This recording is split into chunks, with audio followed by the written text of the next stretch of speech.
Halo semuanya, perkenalkan nama aku Bunga Ramadhani Nureja Saputri dengan NIM 10224050 kelas C124 akuntansi. Di sini aku akan memaparkan sedikit materi yaitu tentang e-commerce.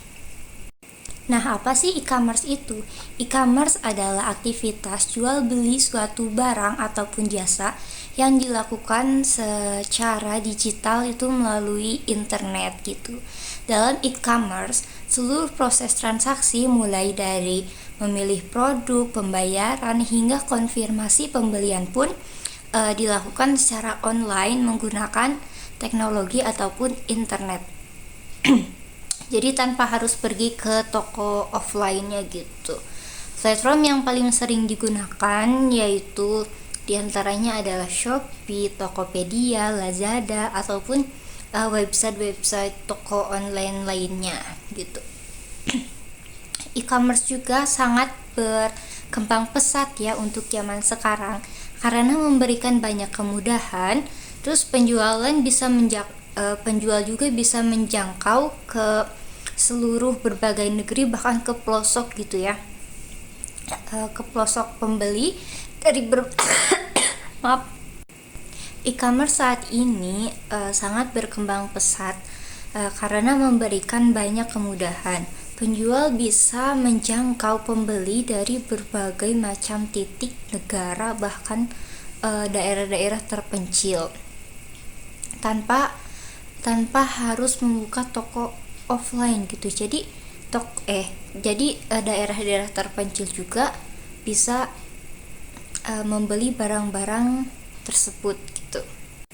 Nah, sistem pembayaran pun sekarang makin canggih dan praktis ya tentunya, dengan adanya e-wallet ataupun transfer, COD gitu ya.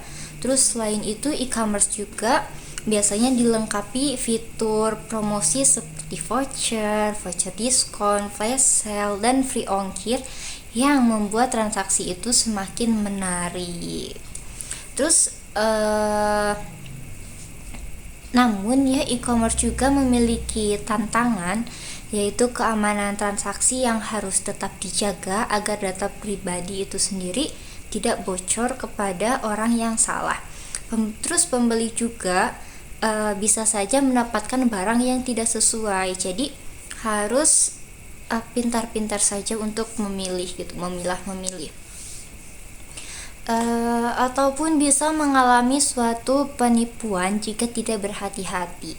Karena itu penting bagi platform e-commerce untuk menyediakan sistem rating, perlindungan transaksi, dan customer service yang baik begitu. Secara keseluruhan, e-commerce telah mengubah cara orang berbelanja dan berbisnis. Teknologi ini membuat suatu peluang besar gitu ya. Proses jual beli ini menjadi suatu peluang yang sangat besar bagi siapa saja untuk berjualan secara online. Jadi sebenarnya ini tuh ada positif dan negatifnya, tergantung bagaimana cara kita menyikapi dan juga cara kita menggunakannya begitu.